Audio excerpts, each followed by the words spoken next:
Yan. Ang aming barko. Yan, MSC Bellissima.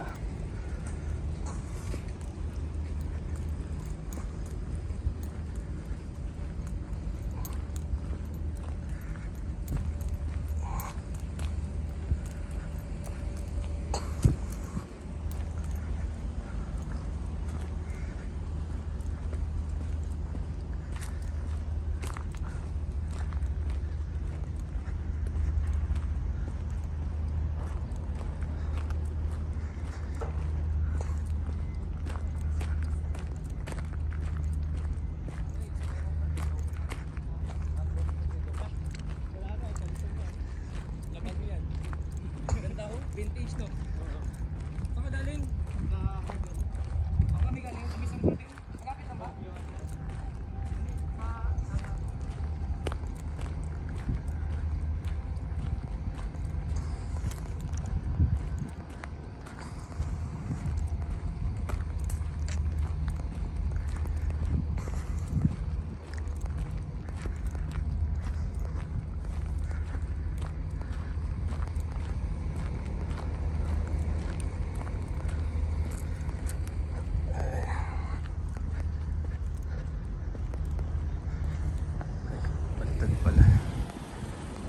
Pawi yan.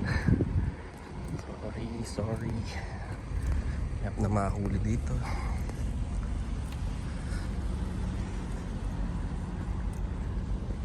Ang init. It's so hot.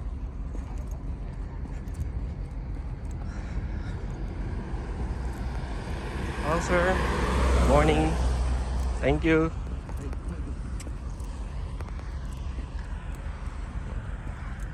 Pabait nila, pabait.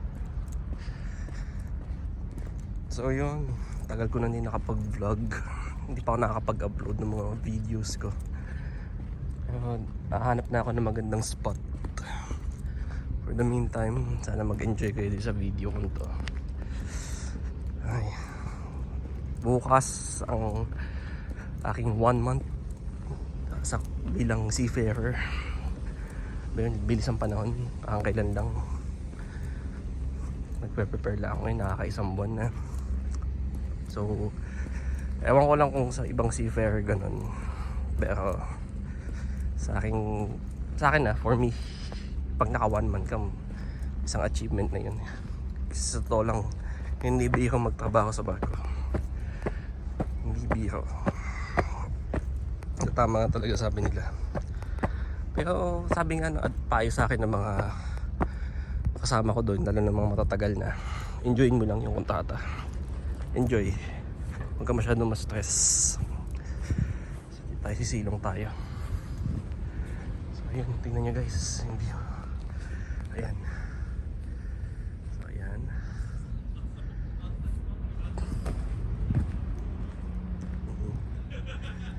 Bale.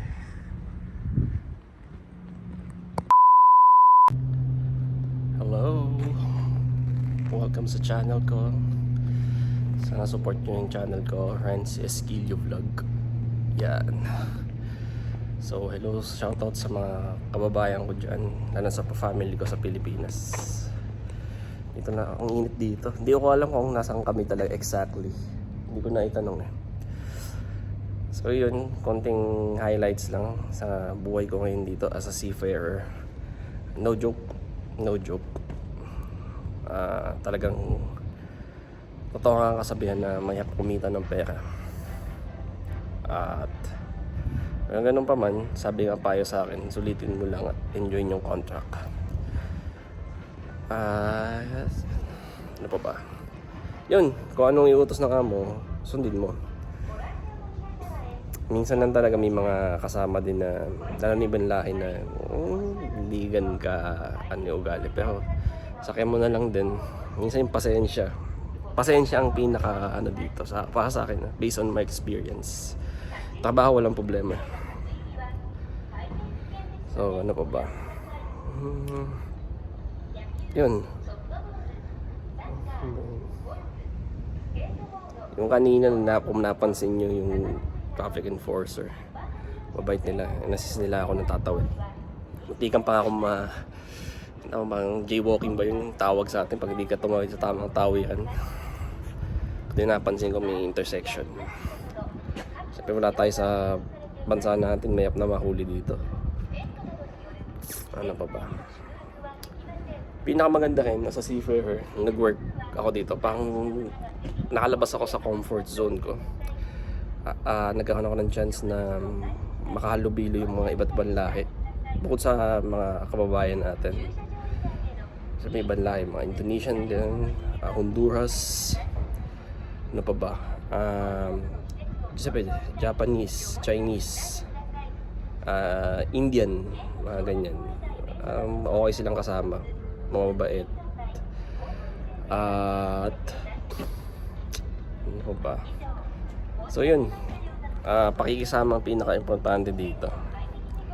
Kasi ikaw din may hapan sa huli pag di ka marunong makisama. So as much as possible, kailangan tulungan, lalo na kayo ng mga kababayan nyo. Para in the end, pag ikaw naman ang kailangan ng tulong, tutulungan ka din nila. Tsaka pahawalahin sila masasabi sa iyo. Nung mga unang araw ko, feeling ko na homesick ako, to be honest. Ang hirap. Ang gusto ko na umuwi nun, pero sabi ko, hindi, kakayanin ko to.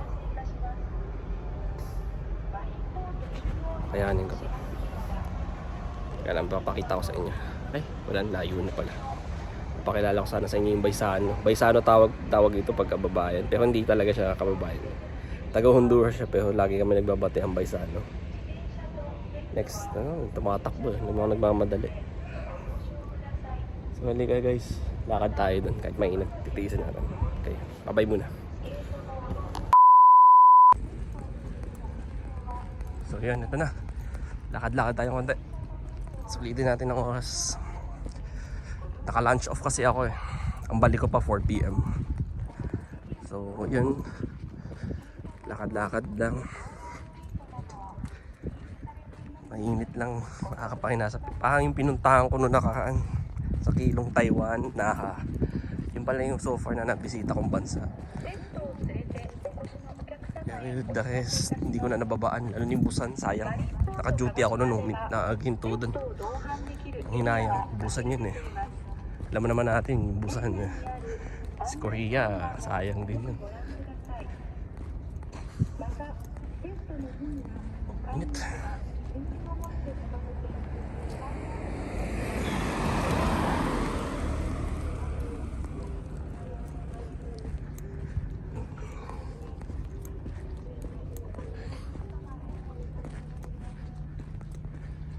Namili itong mga taong to.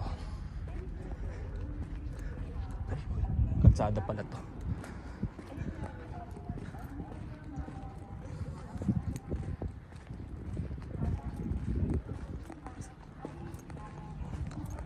Baba. Pam. Ang lakad. Ayun. Ito pala.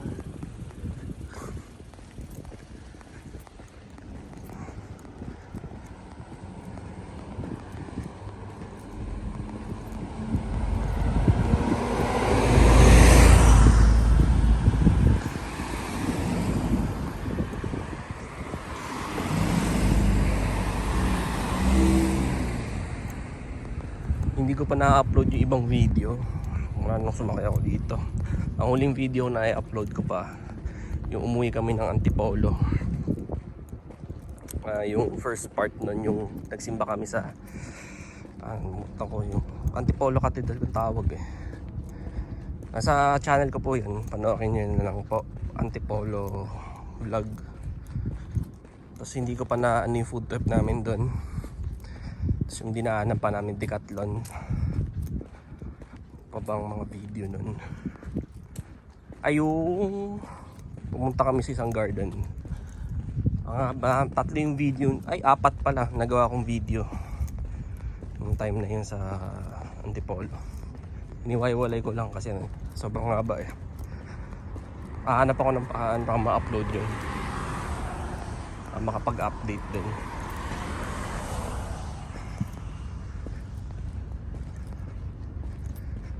Punta tayo dito sa city para makita natin yung itsura.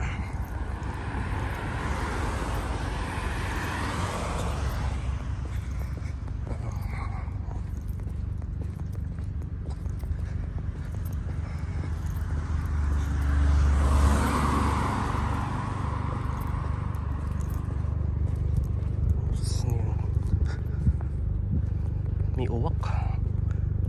Dito na ako.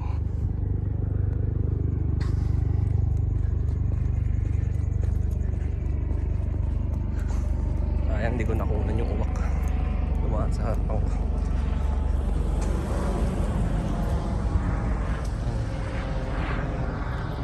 Ang init. Sobrang init, guys. Sobrang.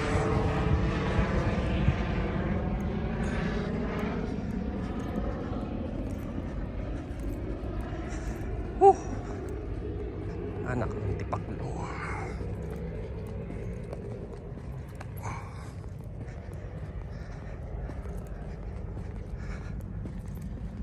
Sobrang init ah.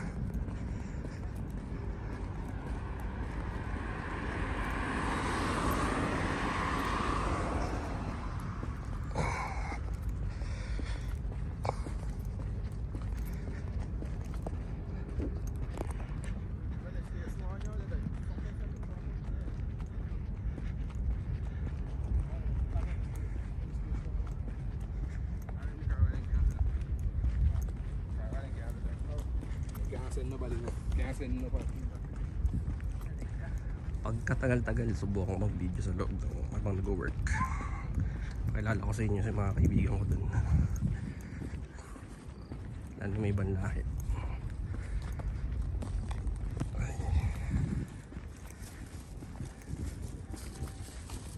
Oops.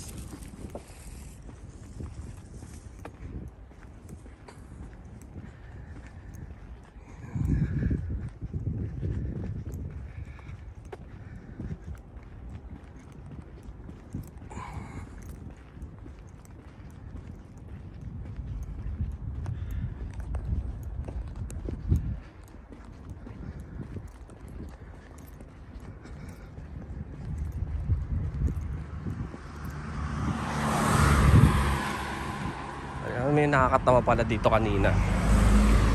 Nag-prepare ako na susuotin ko para paglabas. Akala ko malamig. Ang nasuot kong pantaas yung long sleeve t-shirt. Ngayon kasi ako nadala. Paglabas ko, shoot, ang init, balik agad ako. Kaya nakita nyo, naka t-shirt na ako ng pangkwelyo. Ang init. Nice. Grabe ang init. Lakad-lakad, taste test habang lunch off. Balik ko pa 4 PM. So yung shift ko na 4 PM hanggang 9 PM.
ka?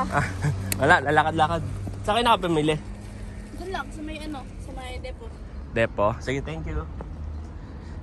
Baysano yun. Ayun, kababayan. Baysano ang tawag. Kababayan yun. Taga Bicol. So, Gubat Sorsogon din siya. So, shoutout sa mga taga Gubat Sorsogon. Pangalan niya, siya yung si Princess. Kung pamilya, kung may panonood na taga Sorsogon dyan. Ayan. Subukan natin ulit ang effect. Ito.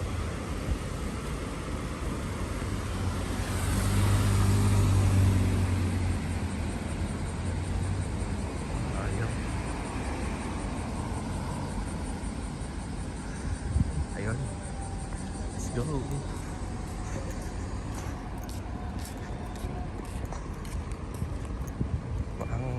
Ewan ko na. Pero hindi ko kahit sana isang pindutan ko lang. Pinatawid ka agad ako. Dito eh. Ewan ko na baka sikala siguro yun.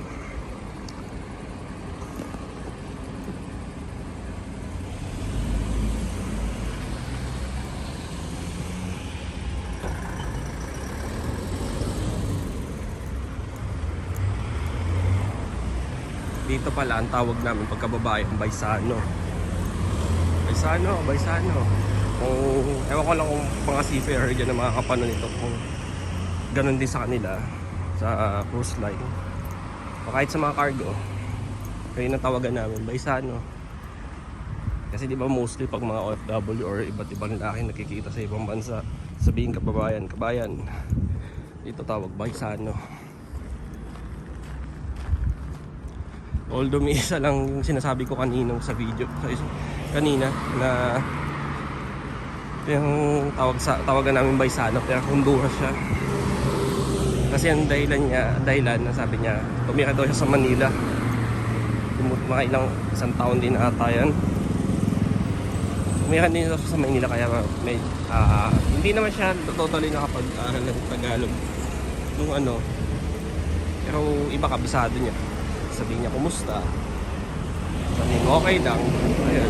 Pero pag ako naman kakausapin ko siya, sabihin ko como esta, kasi mga Spanish yung mga yan, Honduras. Kahit ako sa may kasama din ako sa na buffet attendant din. Ang tawagan may mga language siya na alas pares sa atin, Filipino. Tawid muna tayo.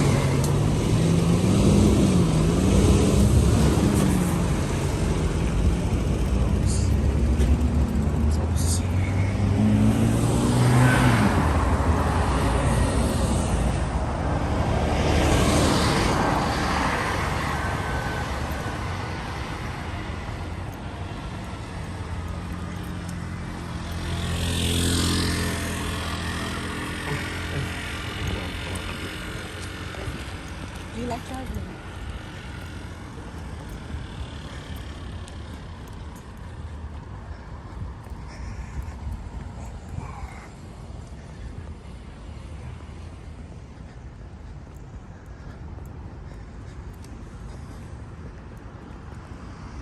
Punta tayo sa depo. Sinasabi ng Baysano natin.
sports, mga sports siya dito.